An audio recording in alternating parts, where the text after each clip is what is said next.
Shalom, shalom, selamat pagi dan selamat hari Minggu tanggal 3 Oktober tahun 2021. Terpujilah Tuhan kita yang hidup karena dalam anugerahnya Dia telah memberkati tidur malam kita dan membangunkan kita di hari yang luar biasa ini. Sebelum kita lebih jauh melakukan semua kegiatan hari ini, terlebih ketika kita akan beribadah baik secara online maupun onsite, serta mungkin kita akan melakukan pelayanan-pelayanan hari ini, marilah kita sama-sama kembali merenungkan firman Tuhan yang akan menjadi pedoman dalam menjalani hari kita, yang akan tetap kita ambil dari pembacaan Alkitab 24 hari bersama kitab 2 Samuel. Dan hari ini kita telah berada di hari yang kedua, maka kita akan membaca kitab 2 Samuel pasal yang kedua, ayat pertama sampai dengan ayat yang ke-32. Sebagai pengantar renungan kita hari ini, saya akan coba bacakan untuk kita ayat yang pertama. Judul perikopnya, Daud menjadi raja atas Yehuda. Kemudian bertanyalah Daud kepada Tuhan, katanya, apakah aku harus pergi ke salah satu kota di Yehuda? Firman Tuhan kepadanya, pergilah. Lalu kata Daud, kemana aku akan pergi? Firman-Nya, ke Hebron. Judul perenungan kita hari ini, semakin rendah hati.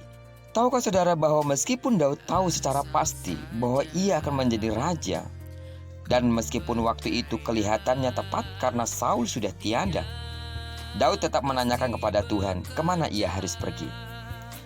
Pada saat itu Daud masih berada di Ziklag, wilayah Filistin. Daud tidak ingin bergerak mendahului Allah. Meskipun janji Allah untuk menjadikan Daud sebagai raja kelihatannya hampir tergenapi.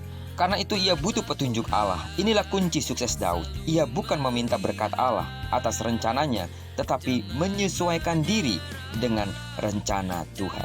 Hebron adalah tempat yang dipilih Allah. Disitulah Daud diurapi untuk yang kedua kalinya. Ini memperlihatkan penerimaan penduduk wilayah itu terhadap Daud sebagai orang yang diurapi. Namun sebagai raja, Daud bukan hanya menghadapi orang-orang bersikap semacam itu. Ia juga harus bijak menghadapi orang-orang yang mungkin saja bersikap berbeda. Orang-orang Yabes Gilead salah satunya. Mereka sangat setia kepada Saul. Maka Daud menyatakan penghargaan kepada Saul dengan berterima kasih atas penguburan Saul yang mereka telah lakukan. Dalam hal ini kita melihat kebesaran hati Daud sebagai raja. Loyalitas mereka terhadap Saul bukan menjadi ganjalan bagi Daud karena ia telah mengutamakan kedamaian dan kesatuan. Oleh karena itu, ia mengambil inisiatif untuk menghubungi mereka. Lalu secara tidak langsung Daud mengingatkan mereka bahwa saat itu dialah orang yang diurapi Allah. Dan dia menawarkan persahabatan dengan mereka dengan sangat tulus. Meskipun sadar bahwa dirinya adalah orang pilihan Tuhan, Daud tidak diam-diam saja atau sebaliknya memaksa orang untuk menerima dia sebagai raja. Ia bersikap secara simpatik dan bijak dalam upaya memperoleh dukungan dari suku-suku lain yang belum memahami bahwa dialah raja pengganti Saul yang telah diurapi Tuhan.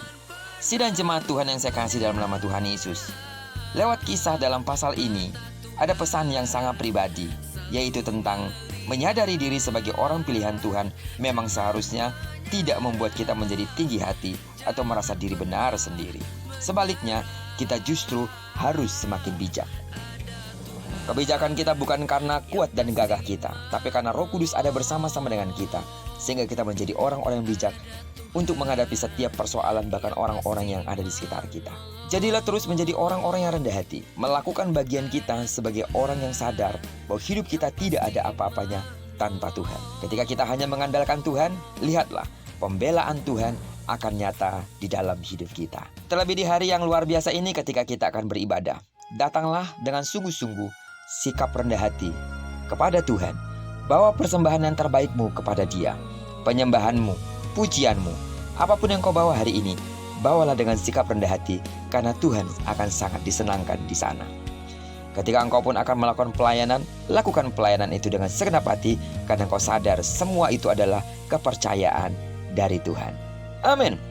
Diberkatilah kita sepanjang hari ini dan diberkati juga semua pelayanan-pelayanan kita. Diberkatilah ibadah saudara baik secara online maupun onsite.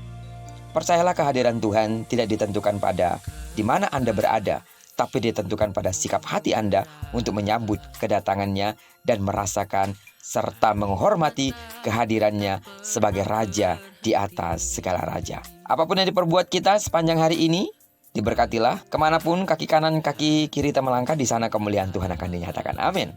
Diberkatilah kita bersama dengan orang-orang yang kita kasihi, serta bersama dengan orang-orang yang kita cintai dimanapun mereka berada. Terpujilah nama Tuhan. Selamat hari Minggu. Shalom.